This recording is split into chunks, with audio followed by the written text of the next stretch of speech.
Hey guys, 2024 is coming to a close, and here are the top 10 games I played along the way. Number 10, we have Hyperdimension Neptunia Rebirth 1. Hyperdimension Neptunia is a series made by Compile Hearts and Idea Factory. It takes place on the world of game industry, where we follow four goddesses representing different companies in a whole-ass console war, where the goddesses fight over actual shares which represent their people's beliefs in them and is what gives them power. The goddesses take the forms of cute anime girls to battle each other and take on quests for their people to make it so their nation wins the console war. The game starts with a battle between the goddesses where they jump our main character, Neptune, who is the goddess of Planetune. Doing so, she comes down with a case of amnesia and proceeds to forget about everything of who she was. The story follows her adventures with other cute anime girls who represent other gaming companies to gain shares and beat evil bad guys in the nations. Not much else to say about the game. It was a fun turn your brain off and watch a bunch of meta jokes, references, self-references to any form of media. The game gets a lot of negative reviews for its drive through the Monotony Express, but I had a good time playing it and beating it in only 29 hours. I would recommend you give it a try, and if you enjoy a Japanese game company, I'm sure they have a cute girl there for you too. Number 9 is Crisis Core Final Fantasy VII Reunion. A prequel to Final Fantasy VII that sets up certain story beats to the original Final Fantasy VII and what would be worked upon in the remake trilogy and Dirge of Cerberus, with Genesis cells being used on Nero and Vice. I do wish the game gave us a little bit more time to bond with the characters instead of showing a bond that we weren't there for, though I can't complain when the game is a product of a system that couldn't likely handle much more than it already did with the game. There were plenty of ideas and plot points that I wish were touched upon in Crisis Core, such as the Genesis and Angio clones, where the idea for that seemed to have come and went with Hollander at the end of the game, and left an emptiness for the idea of what could have been utilized from that in the remake games. With the Turks playing a bigger role in the game, I wish we got to learn more about them outside of the in-game slot wheel that would give us snippets. I would have preferred these be in-game cutscenes or give us more time with certain characters than we got. My last qualm is how the game seemed to jump from time to time, where time passes without any explanation of what all had gone down and how long of a skip we had. Seeing more of each character and how they react to their own issues in the game would have strengthened everyone as a whole. The combat follows a slot machine style wheel that gives you certain buffs when activated, or even access to special moves or summons. It is also how you level up whenever you hit those lucky 7s. It does follow more so action-based system compared to the original Final Fantasy VII's ATB system, and the game feels rewarding for playing well and taking advantage of the fusion materia fusion system, which lets you smack two materia together and make one better materia. Using this system, I had made Blizzaga Blade, which I had swept through a good portion of the game with, and not even falling off during the final boss encounter. All in all, I would give this game a shot to prepare yourself for the remake trilogy, taking only 9 hours for me to beat the main story.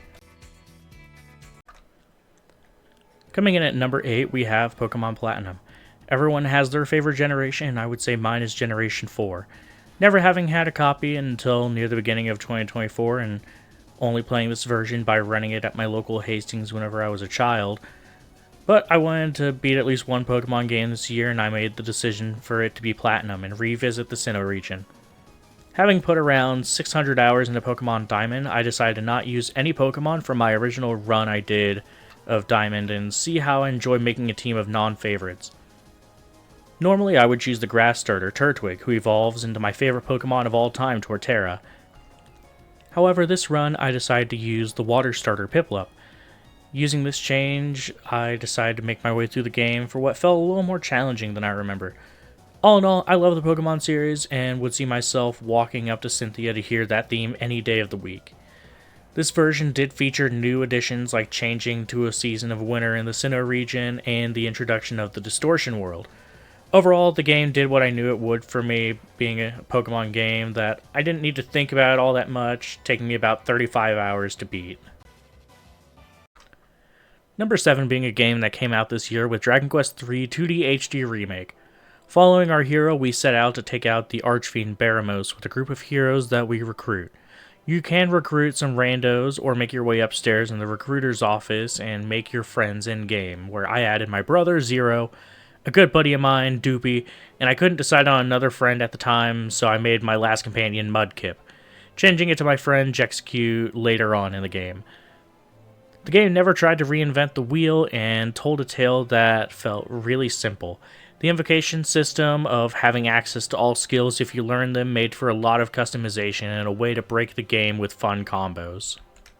The game did have a decent amount of difficulty, mainly with the final boss having not only AoE spells to hit your whole party, breath attacks to hit your party, a wave that rids all buffs you've set up, a way to reflect your spells, or put your party to sleep. On top of that, having a normal poke attack that does a decent chunk of damage. Fuck that boss in particular. But it did make me look more into how I should be having my team set up with even better gear and with smarter choices for accessories. All in all, I will be going back for the Platinum Trophy whenever I have the free time. Taking around 28 hours to beat the game, I heavily recommend you give Dragon Quest III 2D HD Remake a shot. At number 6, we have Final Fantasy VII Rebirth. I have some words about this game, but I will refrain as that leads into spoiler territory towards the end of the game. If you know, you know. The game picks up where the remake leaves off with a twist. You open up the game as Zack Fair of Crisis Core and his return to Midgar after fending off Shinra troops at the end of the remake. Returning to Midgar with Cloud on his shoulder and seeing Aerith get taken by Shinra, this motherfucker attacks a goddamn helicopter to save her. Then we go to Cloud and the troop, going over a flashback and describing the happenings of Nibelheim. It was here where confusion sets in, and I'll leave the story beats there. The game opens into a massive open world / zone like Sonic Frontiers was.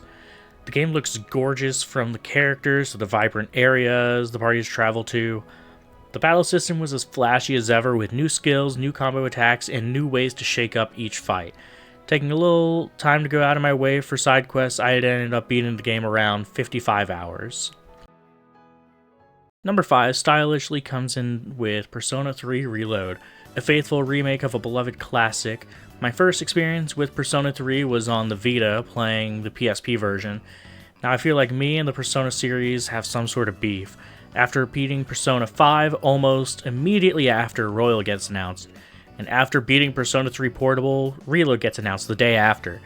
After playing through the games in 2022, I had a good portion of what I needed to remember that was going on memorized, but that didn't stop the game from hitting me in the feels. While I didn't really cry at the end of the game either time, the games gave me a grave sense of melancholy. I'll definitely be going back for the last trophy I need for the Platinum. The game took me around 70 hours to beat. I would advise you all give this game a shot if you haven't experienced the Persona 3 story yet, as this version is available on all current platforms. Number 4. There are only a few games I would give a 9 out of 10 this year, and starting that we have Triangle Strategy. This tactics-like game was announced during a Nintendo Direct during 2021, and the game has been on my radar ever since. The game starts by telling us about the Salt Iron War, a war over scarce resources between the nations of Esfrost, Hyzant, and Glenbrook. 30 years later, we begin by following Serenoa, the heir to House Wolford, who is tasked with overseeing the newly discovered Grand Norzelian mine, Roland, the second prince of Glenbrook, Frederica, a noble duchy of Esfrost and Serenoa's fiancé, and finally, Steward of House Wolford Benedict make up the driving force of decision-making in the game. The game uses a 2D HD style that was used in Octopath and Dragon Quest III Remake, which gives a charming mix of nostalgic pixel style with vibrant backgrounds that makes it look like a beautiful mix of the old and the new. The game has 4 different endings you can follow by using the scales of conviction. I personally had gone with Frederica's route for my first run, and maybe I'll go back with the intention of going for the golden path. I gave the game a 9 out of 10, and if it had ended a little differently, I would have probably given it a 10. Taking around 20 hours to beat, the game's on the shorter side and won't take you long to reach the end. Number 3 was a tough one to decide on, but it was the most recent game that I had beat as the script is being written with Final Fantasy V Pixel Remaster. Here are the initial thoughts that I had written when the credits were done rolling. A glorious tale through a charming world set to the brink of the void. The cast of this game had meshed so well together that I had always had a smile on my face when they were all on screen. Bartz, being the airheaded protagonist that had his own place and sense of purpose, had shown his improvement throughout the whole game. Lena, serving as the noble of the game, showed a more so human side to the archetype of princess character. Galuf, the Dawn Warrior, made for a great uncle-like character and never lost his convictions even in the end. Ferris was the one I put the most effort into, with her being my blue mage. Her character as well, being the girl who doesn't act like a girl with her upbringing, really played well into the whole party dynamic. Lastly, Kryl being forced into the position where she had to take up the mantle in her grandpa's place as the fourth Warrior of Light. All of these characters meshed well to make what I think is one of the strongest parties in all of Final Fantasy, dynamic-wise. No one had specific beef or qualms with anyone else, and had their goal to save the world at the forefront. Exdeath had made for a great antagonist, while other Final Fantasy villains had a sense of menace about them, like Sephiroth, Golbez, or Seymour. Exdeath had a certain threatening vibe about himself. All in all, one of my favorite Final Fantasy experiences. It was also my experimental phase for Final Fantasy where I was finally using the Blue Mage class. So maybe that added a little extra for me to do, but it was fun to see how the class functioned all together, and the job system. The job system in this game felt like there was so much freedom of choice that no build ever felt truly wrong. The music was great and the part of the game that gave me a sense of adventure. Overall, a wonderful experience. Taking 25 hours to uproot that fucking tree, I'm sure you will love this game if you have a love for the older style JRPGs. Number 2. The Legend of Heroes series entered my life a few years ago when I found the special edition at my local GameStop for around $35, so I couldn't say no to it when I had a bunch of people telling me on Discords that I should really give the series a chance. The title I went with this year was The Legend of Heroes Trails to Azure. What can I say? I've fallen for the Kiseki series. Not one has let me down just yet. The characters, the story, and the music have me hooked. Going through the Crossbell arc has been a blast and makes me want to go back to Erebonia and Cold Steel 3 sooner rather than later. Lloyd's tale to learn the truth and getting over the barrier in front of them and finding the truth about his brother's murder was a gripping tale that had me second-guessing everything I was seeing. Once I got a handle on how broken the arts were, the rest of the game was pretty easy. Seeing the culmination of what happened throughout both Zero and Azure gave me a good insight into Zemuria more and the underlying games of who was playing who. The game took a little longer to beat than I normally would have done, taking around 55 hours to finish. I will definitely be making it in at least once to twice a year thing for trying to go through the Legend of Heroes series.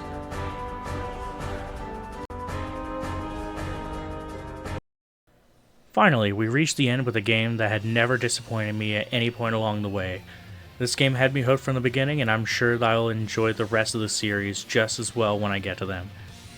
Xenoblade Chronicles Definitive Edition had been on my list of games to play for a couple years now, and I find myself yearning to play something on the Switch since I usually let it gather dust.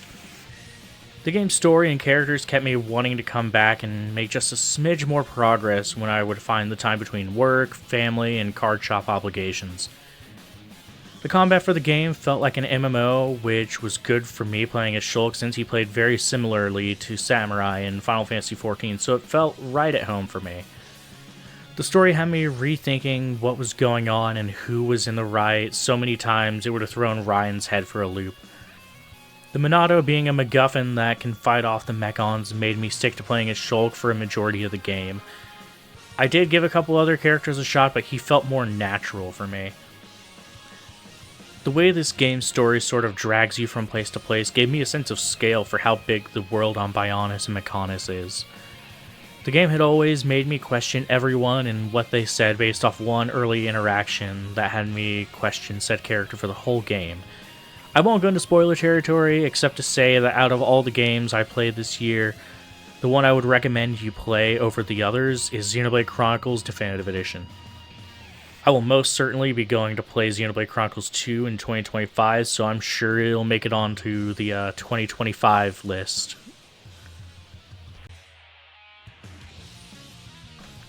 And that is my top 10 games of 2024. If you did enjoy that, feel free to leave a like, hit the subscribe button, and tell me in the comments what games you beat over the course of the year. I'll catch y'all on the next one. Goodbye.